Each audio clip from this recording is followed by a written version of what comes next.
Meus queridos, quando nós lemos aqui, em 1 Reis 18, nós vamos ver uma guerra de deuses, uma guerra de altares. Nós vamos ver o resultado de uma mente dividida, de uma vida dividida,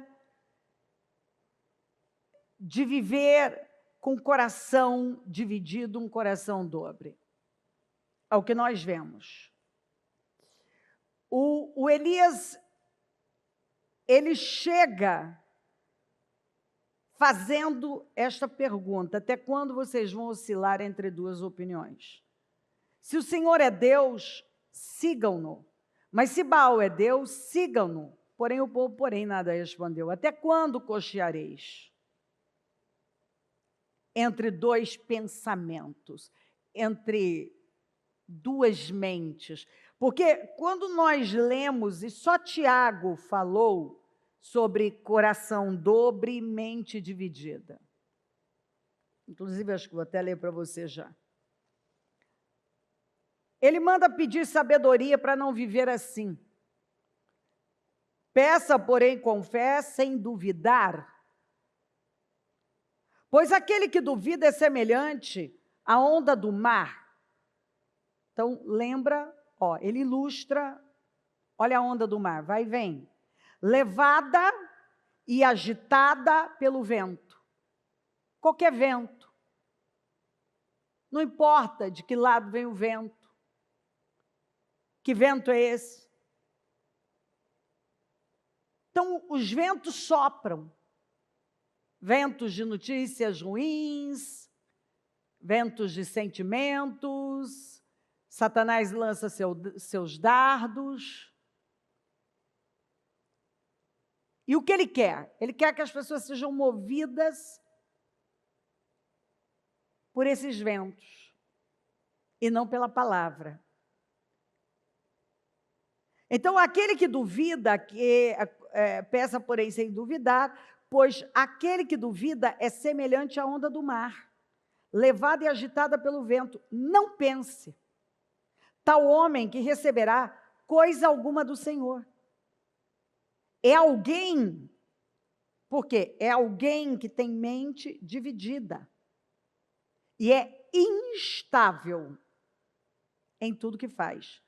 Na Almeida vai falar, é alguém que tem coração dobre.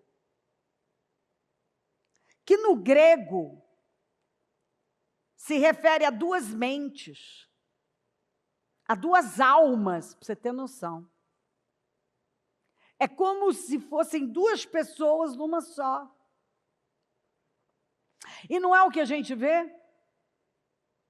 Primeiro, alguém que canta, teu nome é poder. E, de repente, se abate com uma notícia, se abate porque algo não deu certo, ou, às vezes, ela nem sabe por que ela está mal. Ela acorda com sentimentos atrapalhados e ela acredita nos sentimentos dela, ela se submete aos sentimentos dela, e ela responde de acordo com os sentimentos dela. Aproximem-se de Deus, e Ele se aproximará de vocês. Como eu gosto dessa escritura. Quando eu me aproximo de Deus, Ele se aproxima de mim com tudo que Ele é e tudo que Ele tem. Pecadores, limpem as mãos. Quer dizer, escuta, não dá para você chegar diante de Deus sem limpar as mãos. As mãos falam das suas ações, das nossas ações. E vocês que têm mente dividida, ou na Almeida, coração dobre, purifiquem o coração. Então, observa que Tiago vai falar que uma mente dividida é resultado de um coração que não foi purificado, um coração que precisa ser purificado. Jesus falou do perigo de uma pessoa servir a 2 senhores. Ou seja, uma pessoa pode tentar, mas ele disse, não, mas não consegue, não pode. Porque ou ela vai se dedicar a um, ou ela vai se dedicar ao outro. E o que acontece quando uma mente é dividida? Esse coração precisa de purificação. E o que a gente vai ver nessa pessoa? Inconstância, instabilidade, ela vai ter um comportamento vacilante, tanto no caráter quanto nos sentimentos dela. Então, às vezes, outro dia parecia que ela estava com um caráter tão firme, agora ela escorrega. E os sentimentos, ela ficou oscilando por conta dos sentimentos. Uma pessoa de mente dividida, ânimo dobre, é inquieta, é confusa em seus pensamentos, nas suas ações, ela é contraditória nos seus comportamentos. A gente sabe que a batalha ela acontece na mente. Se você não vence no campo da mente, você não vai vencer aqui fora. O primeiro mandamento é ame o Senhor de todo o coração, alma, mente e forças. Aí eu te pergunto, como que uma pessoa de coração dobre, mente dividida, vai amar o Senhor de todo o coração? É impossível amar a Deus de todo o coração e mente se parte dela não se submete a Deus, está dividida. Ora está, ora não está. E o Elias, ele já chegou falando com o povo, vocês precisam tomar uma decisão. Porque o problema do povo não era a falta de religião, era muita e desequilibrada. O povo, não é que o povo não estava buscando a Deus, não. O povo se dividia. E não é o que nós temos visto hoje em dia? Um povo dividido, um povo que até busca a Deus, mas ele também busca tudo que lhe dá prazer, ou muito que lhe dá prazer. Ele não abre mão daquilo que ele tem vontade. Pedro disse, portanto, estejam com a mente preparada, prontos para a ação. Ação como? Sejam sóbrios. E coloquem toda a esperança na graça que lhes será dada quando Jesus Cristo for revelado. Bom, ele já foi revelado para todos nós. Nós temos graça. O que está faltando em muita gente? Uma mente preparada, pronta para agir de acordo com aquilo que sabe. O que está faltando em muita gente? Sobriedade. Equilíbrio, sensatez. A verdade é que a base da cultura é a religião. Uma religião que muitas vezes o Deus é o próprio homem. O que nós vivemos hoje? O humanismo. O homem tirou Deus do centro e se colocou no centro. Agora é o homem, né? São as minhas vontades, é o que eu acho, como eu penso, como eu vejo as coisas, é como eu me movo. Dá para você saber quem é o Deus? Na verdade, a gente precisa saber qual é o Deus de um povo para poder entender exatamente o que está acontecendo ali. Porque a moral do povo é de acordo com Deus que aquele povo serve. Se uma pessoa serve ao Deus hedonia, ele vive perseguindo o prazer. O Deus Mamon, ele vive perseguindo Mamon.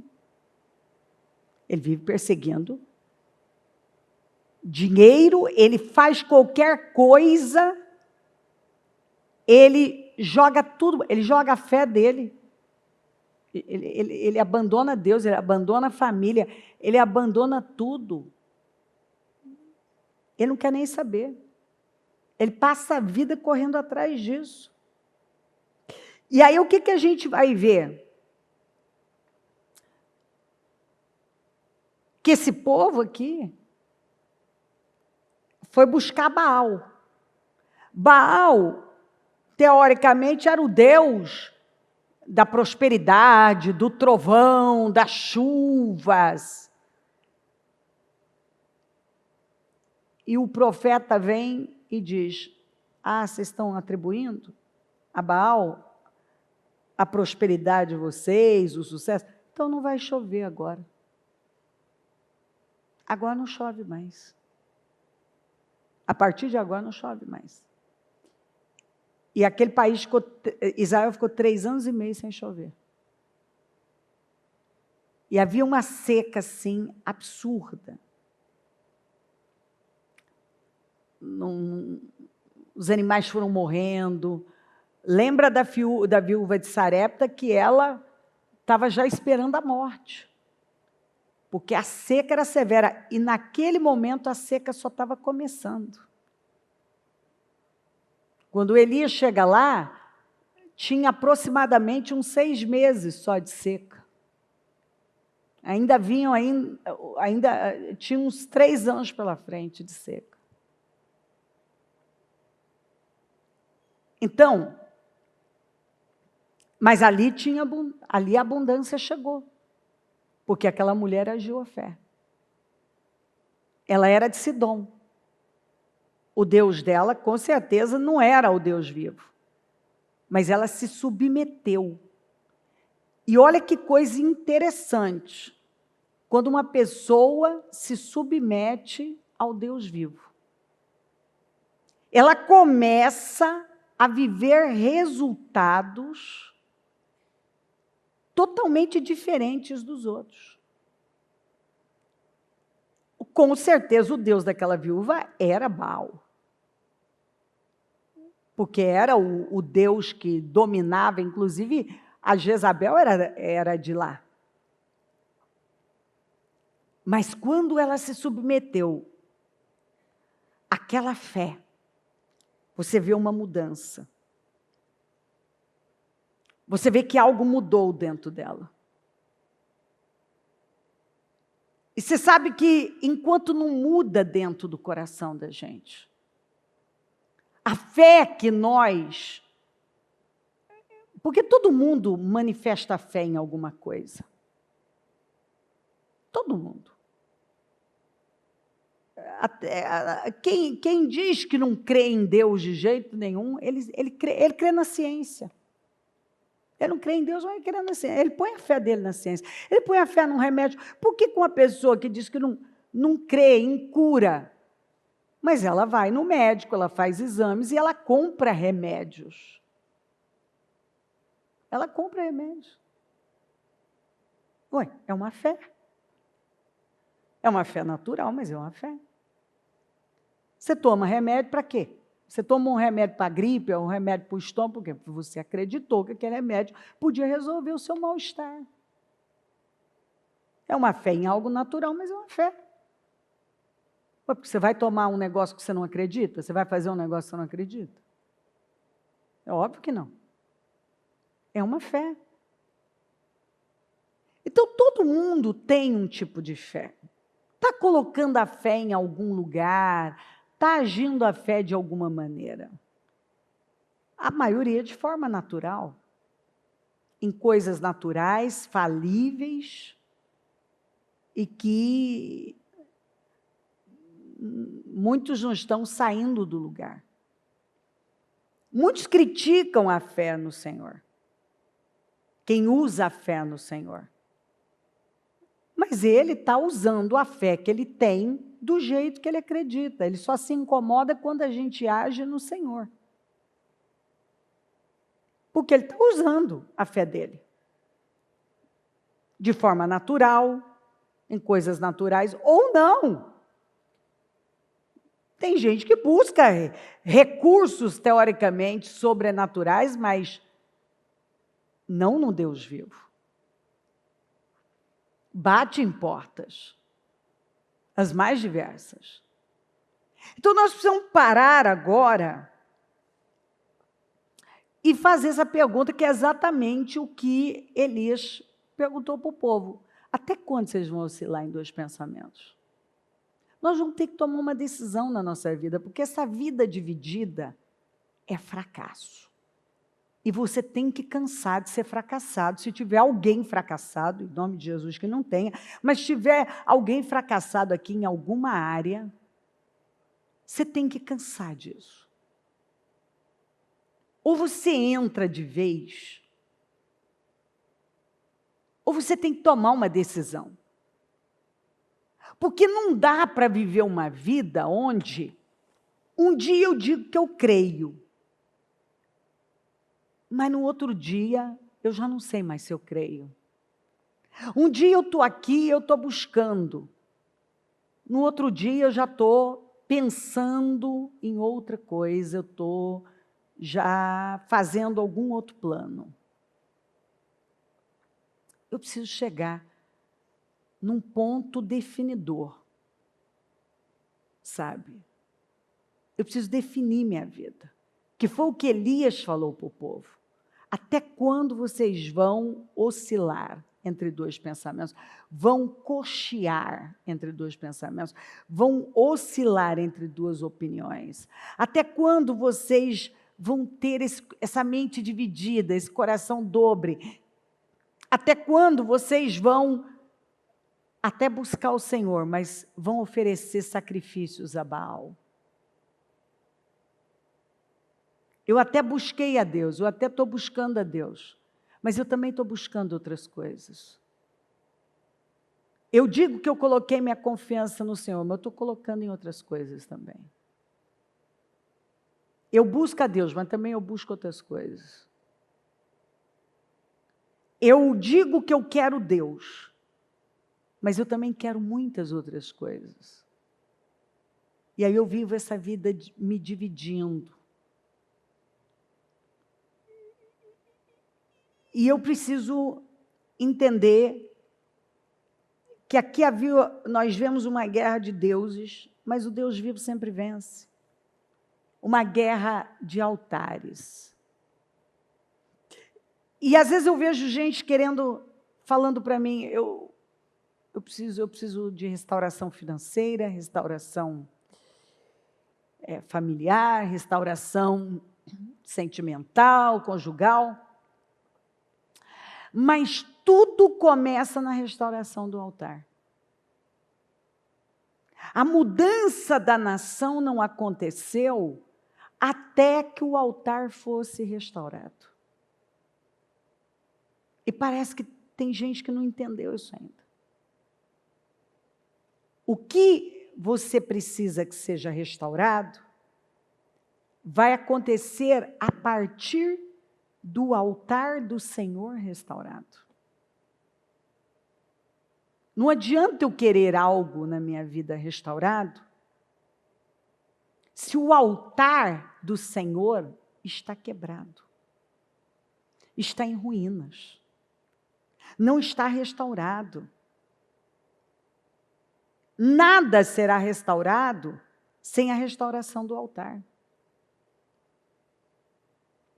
A vitória não vem pela força, mas pelo altar restaurado. Porque força, algumas pessoas já colocaram.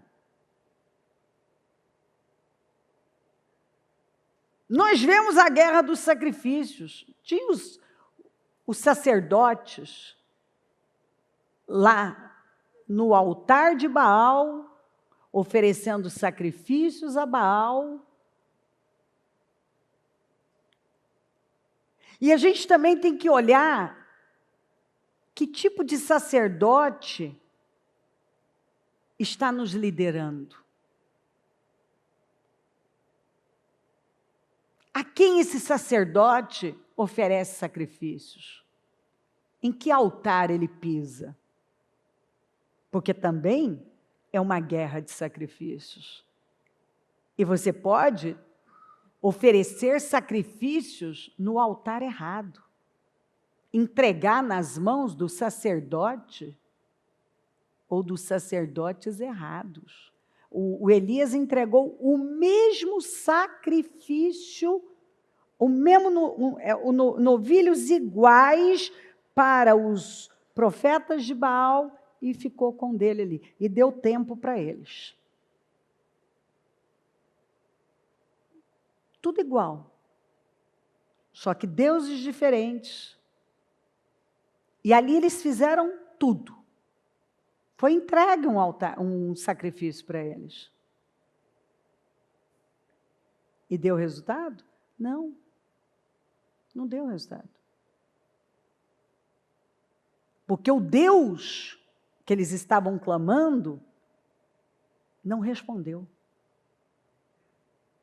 E se você buscar um Deus que não vai te responder, meu querido, você pode socar sacrifícios lá. E você não vai ter resposta.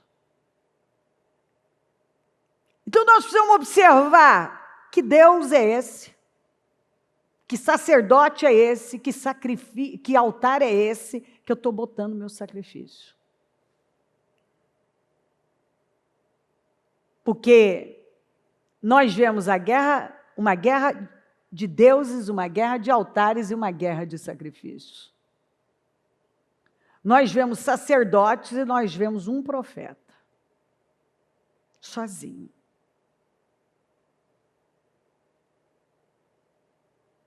E às vezes a gente vê pessoas, porque qualquer coisa que ocupar seu coração se torna um Deus. E tem gente que faz sacrifícios e sacrifícios pelos ídolos que ele criou, pelos deuses que ele criou e que tomaram o coração dele. Tem gente que busca seus sacerdotes, entrega seus sacrifícios nas mãos de sacerdotes que fazem de tudo, mas porque estão buscando o Deus errado, não tem resposta. E o sacrifício é perdido. Aquele sacrifício nas mãos dos profetas de Baal foi perdido. Você já parou para pensar quantos sacrifícios perdidos, porque foram colocados no altar errado, de deuses que não são deuses, nas mãos de sacerdotes, que até são sacerdotes, mas não do Deus vivo. Até são profetas, mas não do Deus vivo. Não profetizam por ele, não. E não é o que a gente tem visto nos dias de hoje? Altares e altares. Sacerdotes, profetas. E dá-lhe sacrifícios nas mãos deles. Mas é silêncio absoluto. A pessoa não tem resposta.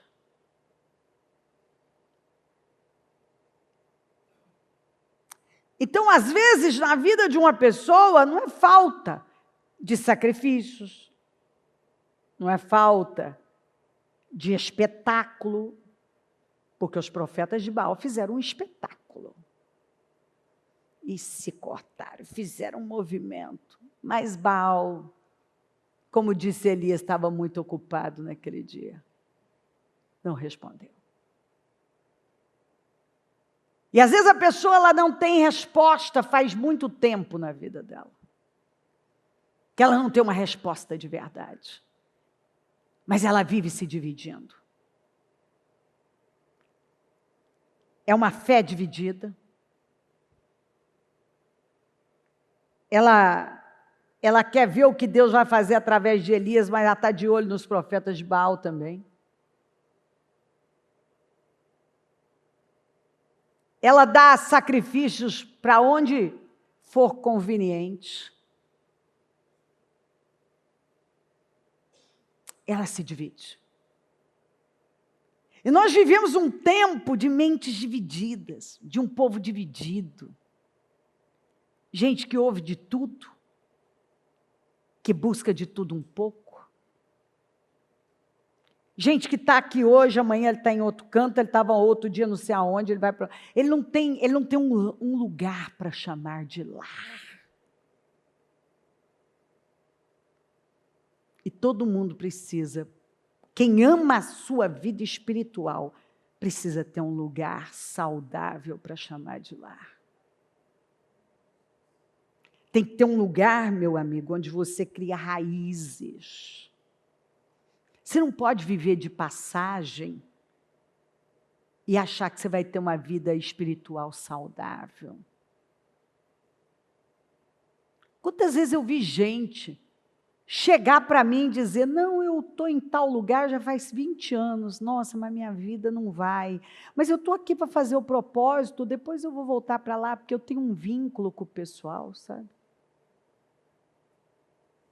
Bom, a vida é sua. Você mesmo está dizendo que a fé que você manifesta não tira a sua vida do lugar. Você tem que sair de onde você está para ir buscar um pouco de refrigério para a sua vida. Mas aí, quando você tem um pouco de respiro, você tem que voltar para um lugar onde a terra é seca. Eu não entendo essas cabeças. Eu não entendo.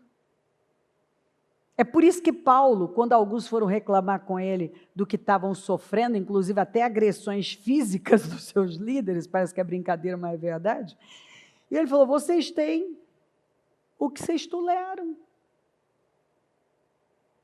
Se vocês estão passando por isso, é culpa de vocês, ué. Então tem gente que está passando por algumas coisas por culpa dela mesma. Deus mostra, Deus fala, ela não toma decisões na vida dela. Ela vive com essa vida dividida. Ela vive com sua vida dividida. E vou te dizer uma coisa, eu falo isso aqui com muito amor. Porque de verdade, eu quero que você esteja onde você foi plantado. É óbvio que a gente quer as pessoas, se a gente puder buscar e dizer, fica comigo, a gente quer todo mundo com a gente, mas eu tenho maturidade suficiente para saber o seguinte, eu quero quem foi plantado aqui. Você sabe por quê? É a coisa mais difícil, é alguém que não foi plantado, ele te dá mais trabalho do que gosto, entendeu? Ele está no lugar errado, é corpo estranho, ele tem que ir para o lugar dele, para a terra dele, para o lugar dele. Então, eu jamais, quem me conhece, estou na lida nunca na minha vida.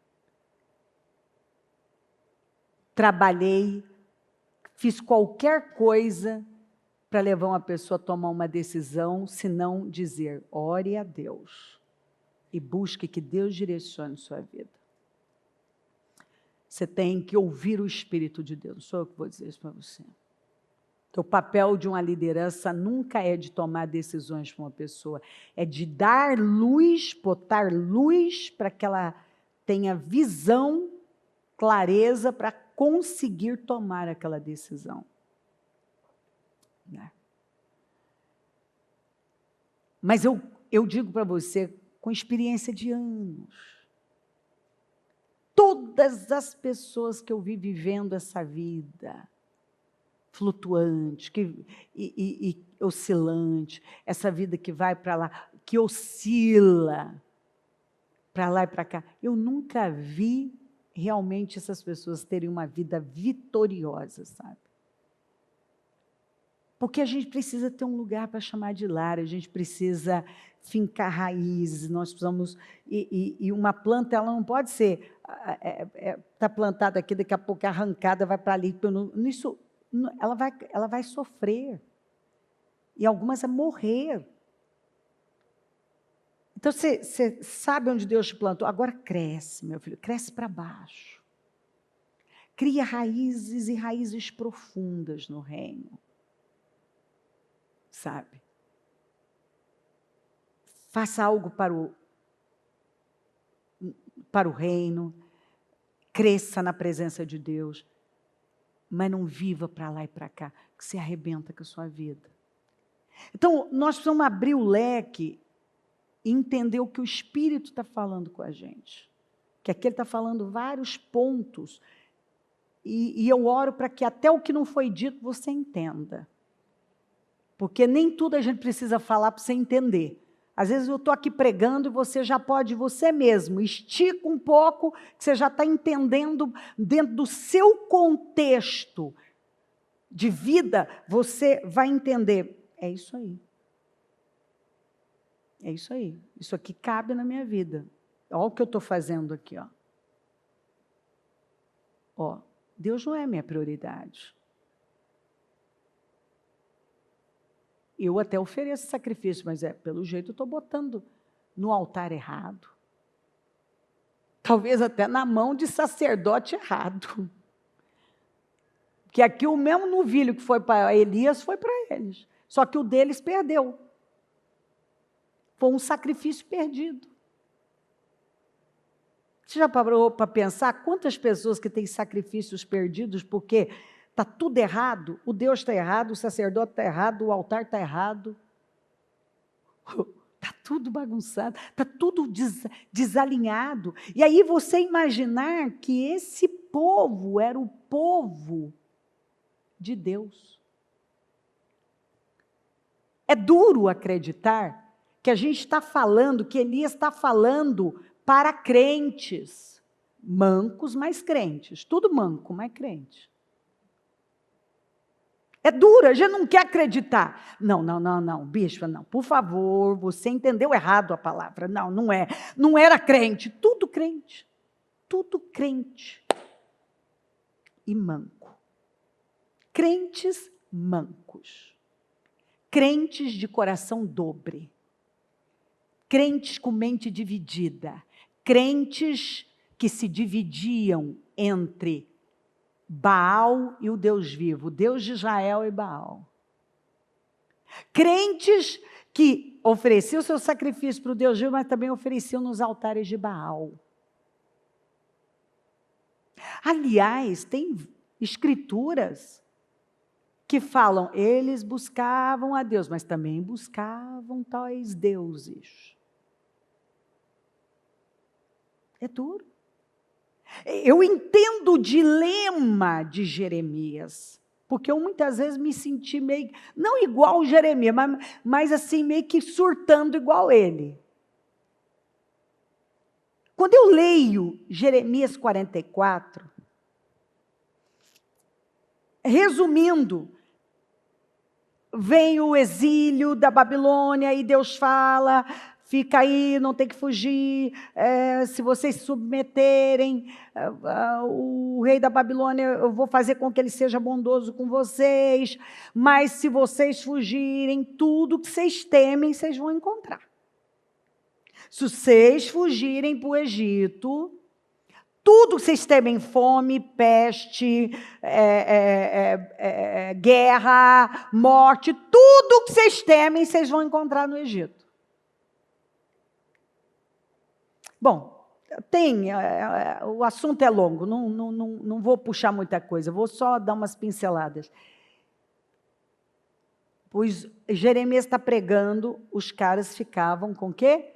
Com os profetas da mentira. Não, que esse exílio não vai durar 2 anos, não vai levar os utensílios, e Deus mandava Jeremias.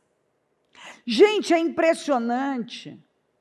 Quando Jeremias chega para confrontar esse povo, em Jeremias 44, as mulheres daqueles homens estavam buscando uma deusa chamada, está escrito, a rainha dos céus, que deve ser Astarote, e em várias culturas, pode ter sido Diana, vai. Elas fazem até as oferendas delas, os bolos em formato da deusa, Jeremias chega meio que em surto e fala, não é possível, os caras estão no templo, os caras estão adorando o Deus vivo e invocando a rainha dos céus, as mulheres dos caras estão vendo o que elas estão fazendo, não é possível, como é que pode, esses caras estão aí dentro da igreja, no templo, fazendo o que estão fazendo, invocando os deuses. Aí Jeremias confronta, amando do Senhor. Os caras viram e falam assim, não acredito em você não. Não acredito nisso aí não. Lê lá o texto que você entende. Não acredito não. Por isso que ele teve um momento dele de surto, que ele falou assim, o senhor me enganou.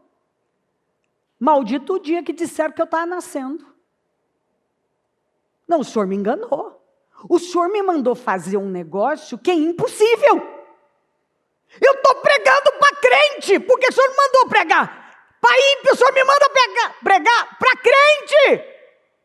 É a pior coisa, vou te dizer. Pregar para crente é uma tarefa ou ministério difícil. Ah, querido, é maravilhoso aqueles evangelistas que eles passam, fazem uma cruzada e vão embora. Entendeu? Cada um tem um chamado. Né?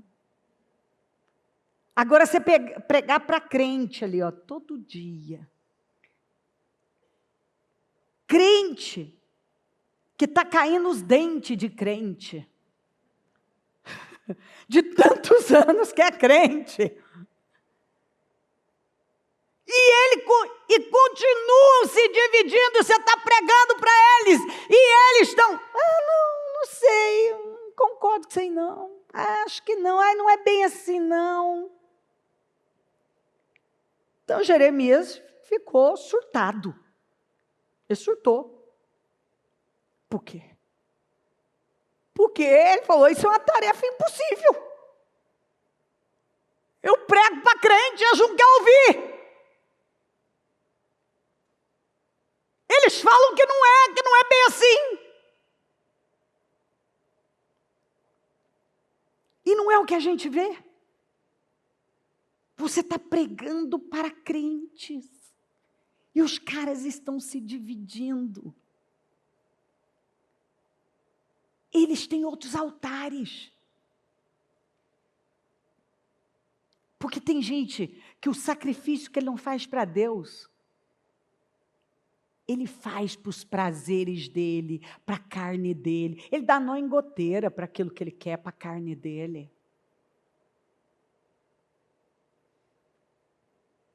Ele faz coisas. Ele está na igreja, ele está invocando outras coisas também. Por quê? Às vezes, já não é um Deus, literalmente, um Baal. Mas é aquilo que está no centro da vida dele. Que ele faz qualquer coisa. Está no centro da vida dele. E tem gente que já não sabe mais viver de outro jeito. Ele já está tão assim, cauterizado. E cauterizar, o sentido no grego é exatamente o que todo mundo sabe que é. Mas no grego era pegar, sabe aqueles ferros que tinha a marca para marcar boi? Então, é como se a alma dele viesse aquela marca do pecado e queima, e cauteriza aquilo, e fica uma cicatriz.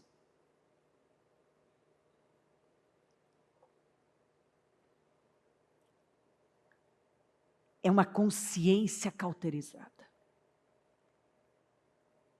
Já está marcado pelo fogo.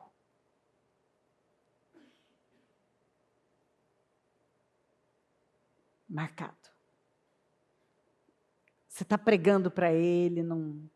Às vezes ele até ouve aqui, mas a hora que ele sai, tem outro altar. tem outro Deus, que muitas vezes é o que ele acha, o que ele quer, a vontade dele, é o jeito dele. Ele vai lá e faz do jeito dele.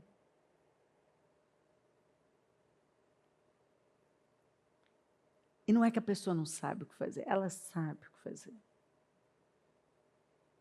Israel sabia o que fazer, tanto que o Elias confrontou e disse, até quando? Quer dizer, ele está falando com gente que tinha consciência. Esse podia estar desviado,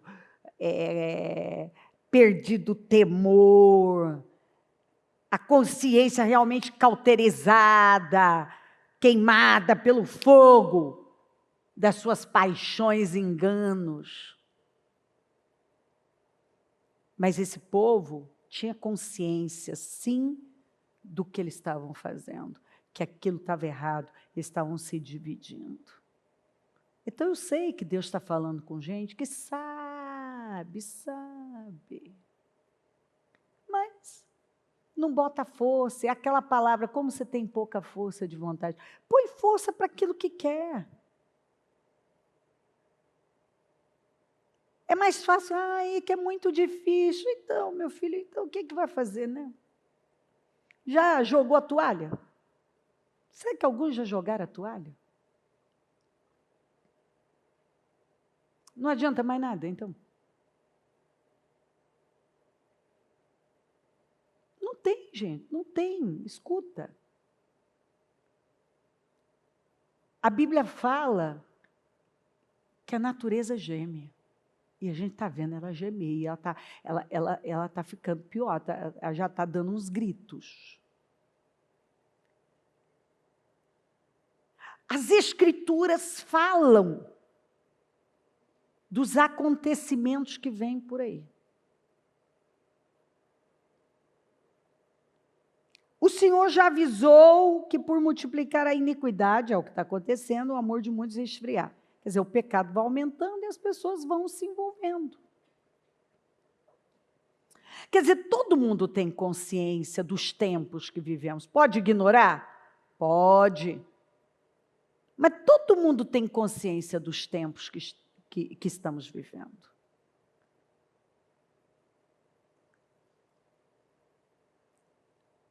Quando você vai para Malaquias, fala que enquanto não houver uma volta dos pais para os filhos, dos filhos para os pais, a maldição não cessa. Não adianta, tem que começar pela casa de Deus, essa volta dos pais para os filhos, os filhos para os pais. Tem que acontecer dentro da igreja. Primeiro acontece na casa de Deus. Está esperando que vai acontecer lá fora? É a igreja que faz o movimento. E é aquele movimento que parece pequeno, que você faz lá na sua casa, onde você cuida bem, e cuida para que todos conheçam a palavra, e é o pai de família que deve ser, a mãe de família, e não deixa seus filhos nas mãos desse mundo, e fecha todas as brechas.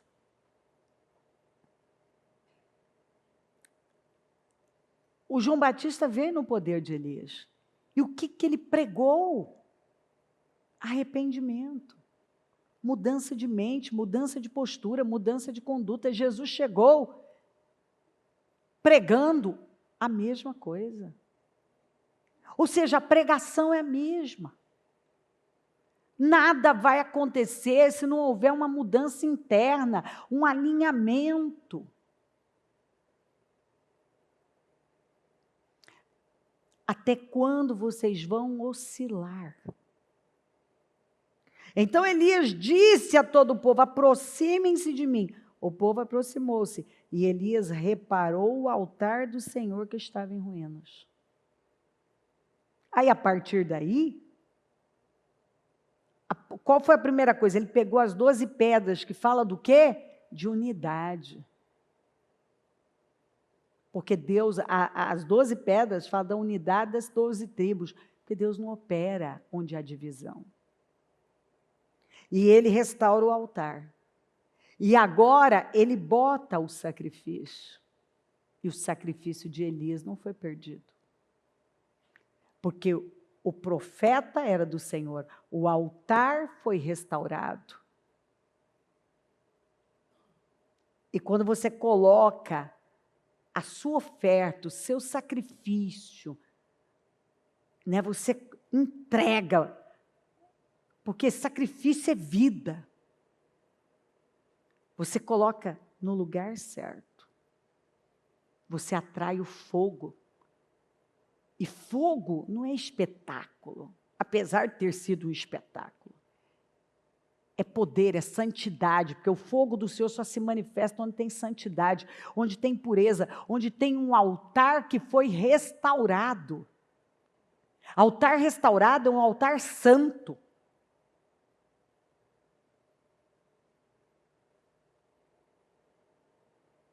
Não tem como, é mais ou menos, esse negócio nunca deu certo, não vai dar agora. Então o fogo do céu caiu e queimou completamente o holocausto, a lenha, as pedras e o chão, e também secou totalmente a água na valeta. Que ele derramou a água ali, que é uma representação do Espírito.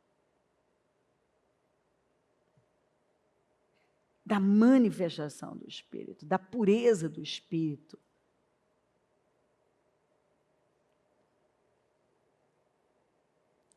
Que essa água que nos lava, a água da palavra, que é enviada pelo Espírito. Então o Senhor está aqui falando no nosso segundo jejum, na reta final de 2025.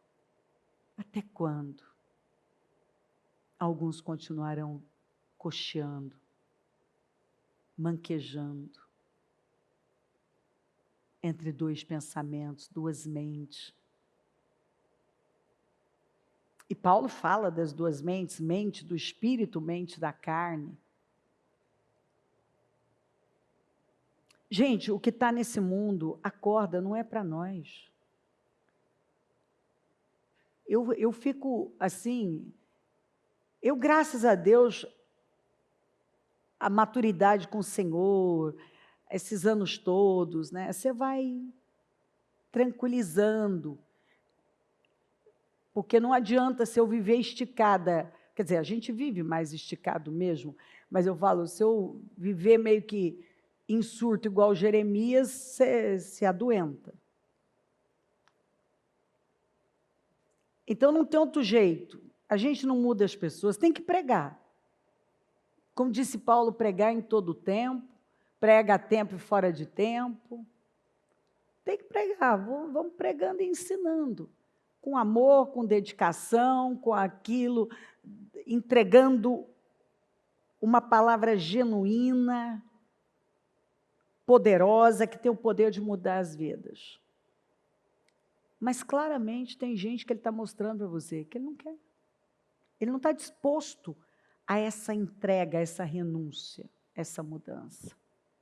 Outros estão distraídos com as coisas deste mundo. É o terceiro grupo da parábola do semeador. Ele está entre espinhos já, os espinhos da vida, por incrível que pareça, exatamente no momento melhor da vida dele, no auge da vida dele, em que ele está assim muito bem, às vezes prosperando muito, crescendo e tal, mas é tanta coisa para cuidar, que ele não tem mais tempo para Deus. Ele tem uma casa muito grande agora, muito chique para cuidar. Ele tem carros que dão muito trabalho, tem que dar muito... Nossa, tem que manter esses carros em pé. Ele tem um closet muito grande, tem muita coisa para tomar conta. Ele tem talvez um negócio muito grande. Ele tem gente demais que trabalha para... Ele já não tem mais satisfação no Senhor, ele não tem mais tempo para o Senhor. E ele agora começa a se convencer que porque ele está fazendo algumas coisas,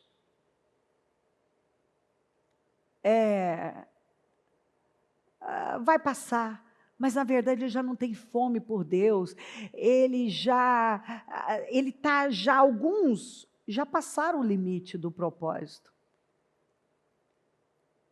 Ele já está mostrando para Deus que ele já está fora do propósito da prosperidade, do ficar endinheirado, do crescimento. Porque crescimento, dinheiro, tudo isso tem um propósito na vida do cristão. O reino.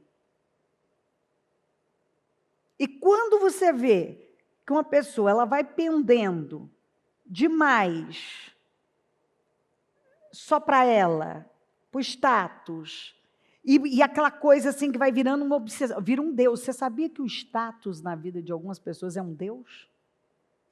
É um Deus. Gente, é um negócio assim que vira doença na vida da pessoa. Eu já vi gente que o status virou, sabe, status, luxo, se cercar de coisa, virou doença. Doença. Da pessoa já viver obcecada, qualquer coisa assim, não, porque isso não, porque isso aqui, porque eu não sei. Sabe, eu fico pensando no tamanho da escravidão. Imagina você botar uma roupa e já olhar e dizer, não, essa aqui não tem, nós não tem, não. Ai, não. O que vão dizer de eu vestir um negócio que não tem? O que vão... Sabe, vira doença. Você vai falar, bicho, não é... Filho, eu lido com gente. Vira doença. Vira um negócio assim que a pessoa não sabe mais, ela desequilibra. Entendeu? E ela já começa, ela já vai perdendo a noção que ela já olha para o outro, já meio que não. Isso aí não está tão bem, isso aí não está... Sabe? De você pensar, cara, pelo amor de Deus, situa, é vertical, rapaz, é vertical, vertical. Não é horizontal não, filho. Se você viver na horizontal, você vai perder seu rumo. Vertical, olha para cima, olha para o alto, está perdendo o propósito, está ficando bobinho, quer parecer com todo mundo, você é cidadão do céu, teu nome está no livro da vida. Ei, você vai andar em ruas de ouro. Eu quero que você tenha o melhor, que você desfrute, desde que você tenha propósito. Se não tiver propósito, eu sei que você vai perder seu tempo. Isso vai te custar caro. Porque a minha vida fala, Deus não precisa de mais um rico bobinho, fresco, bobo, chato. Ninguém precisa disso. A gente não suporta. Quando você pega uma pessoa muito fresca, sabe, com muita frescura, eu que sou muito prática, Deus do céu, pelo amor de Jesus, quem vai viajar comigo não é fresco não, né? Por favor. Até começa a fazer caminhada, viu? Porque anda muito. Anda muito. Não dá para você ser fresco em Israel. Eu vi as caras, eu não vou negar que eu também sou chatinha para algumas coisas. Mas tem um lugar aqui, tinha o nosso guia aqui que fazia questão de levar todo mundo, e não tinha outro jeito, que era na Drusa. Se ele estiver ouvindo agora, ele vai ficar até sentido. Aí você já chega, os gatos estão ali, subindo na mesa. Você pensa, Jesus, eu não estou no Sinai. Se você gosta de gato, Deus te abençoe. Se você gosta de cachorro, Deus te abençoe. Eu amo os animaizinhos, mas do lado de fora de casa. Na mesa da cozinha, não. Não, na mesa da cozinha, não. Entendeu? Mas eu te amo e você continua me amando também. Na sua casa acontece diferente. Você só me avisa que eu não vou beber nem água lá. Não, não, não, não. Aí, eu chego um dia no Sinai, gente, quebrada, aquela viagem de deserto, que você entra no banheiro, é um buraco no chão. É buraco literal, é uma coisa, um buraco no chão, que você tem que se ajeitar ali e ver como é que dá. Você toma golinho de água, porque você já tem pavor de pensar em fazer um xixi. Aí eu chego lá, vou para o refeitório, gente, aquilo não era aquilo era uma criação de gatos. Você não tinha uns 30 gatos já dentro daquele refeitório, em cima da mesa, e os garçons alisavam os gatos e vinham para te servir. Eu pensei, sabe a única coisa que eu comi? Que eu olhei e pensei assim, Jesus, eu vou morrer aqui, o Senhor me trouxe para me arrebatar, o que é o que o Senhor vai fazer comigo? Eu tinha levado uns chocolates e, por Deus, Ele foi tão misericordioso comigo, que os ovos estavam todos descascados. Eu falei, não como, eu não como. Acabou, meu Deus, não como. E o Júnior falava para mim, Bista, você vai passar mal. Eu falei, não, Júnior, não, eu prefiro a guerra, eu vou fazer jejum, então, né? Vou fazer jejum.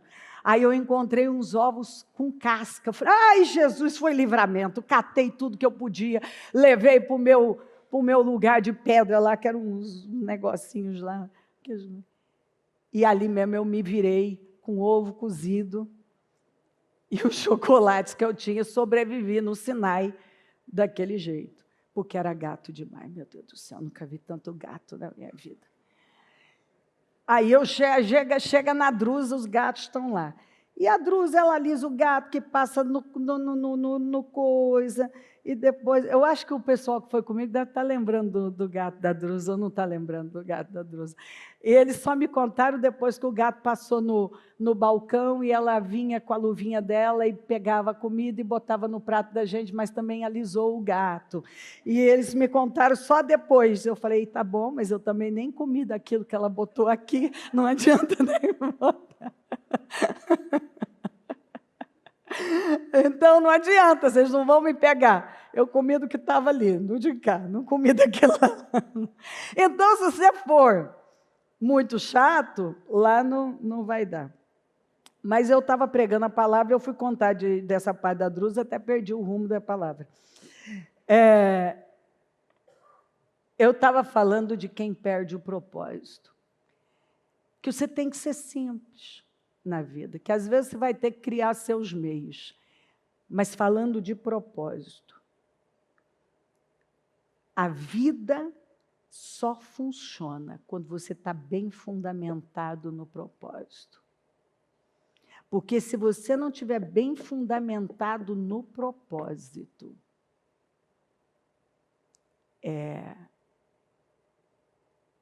você não permanece. Se você tiver pequenas oscilações, e tudo começa com pequenas oscilações, é o vento que sopra, e você começa a ir devagar. Pode ver, às vezes é uma brisa pequena e as ondas vão levemente, mas quando sopra um vento mais forte, elas ficam mais violentas. Hoje você tem que tomar a decisão. Mergulhar fundo, para você não perder seu destino, para você não perder a sua vida. Não oscila mais. Não se divida. Preste atenção. Responda para você em que altar, sacerdote, Deus, sacrifícios,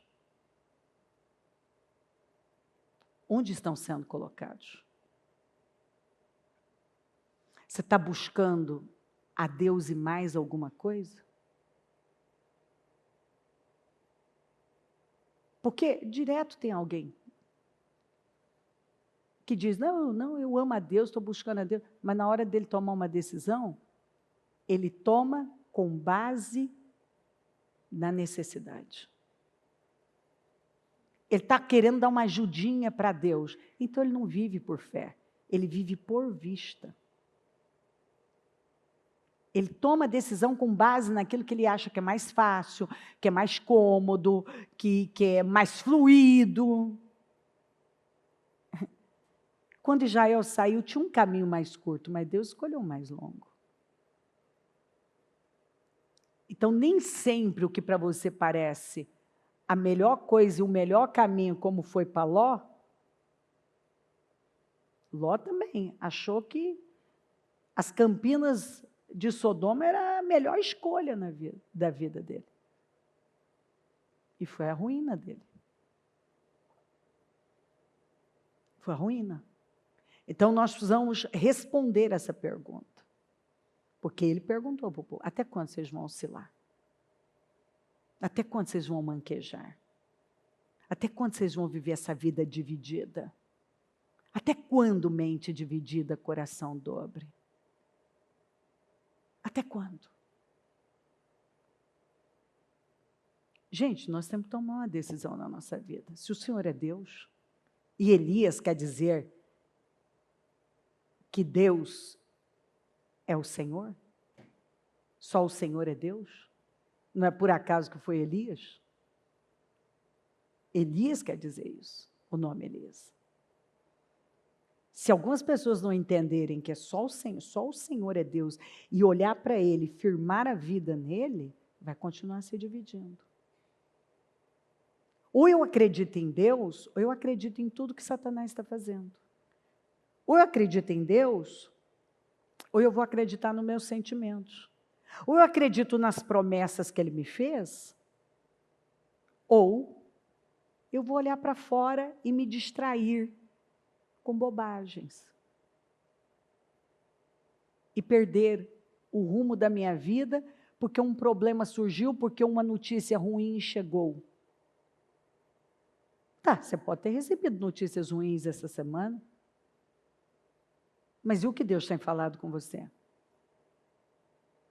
Tá, alguma coisa pode não ter dado certo, mas e o que Deus tem prometido a você? E o Senhor Todo-Poderoso, que nunca falhou, por que Ele falharia agora com você? Se Ele não falhou com ninguém. Porque você seria o escolhido para Ele abandonar e falhar.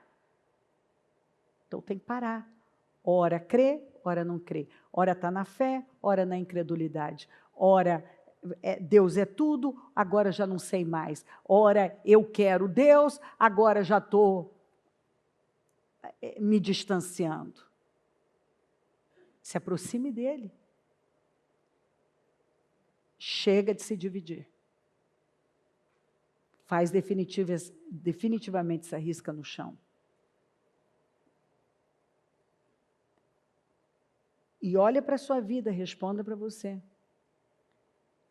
Cuidado para não botar sacrifícios em altares e em mãos que você só vai perder. Porque aqui, o sacrifício que Elias deu para eles foi perdido. O tempo também foi perdido. Porque eles ficaram de cedo até a hora do sacrifício, que era por volta das 3 da tarde. Eles ficaram por horas. Eles derramaram sangue, eles fizeram de tudo. E foi tudo inútil. Não é assim a vida de algumas pessoas? Elas estão sangrando para sair do lugar e a vida não muda? Mas por quê? O Deus está errado. O sacerdote, o altar. Às vezes o sacrifício está bom, é certo. Mas o altar está errado. O Deus está errado. Está tudo desalinhado. Elias, totalmente consciente disso, restaurou o altar antes de fazer qualquer coisa. E aí foi rápido. Você vê que nada que demorou, igual foi com eles lá, e sem resposta. Porque em altar restaurado, a resposta vem. Amém?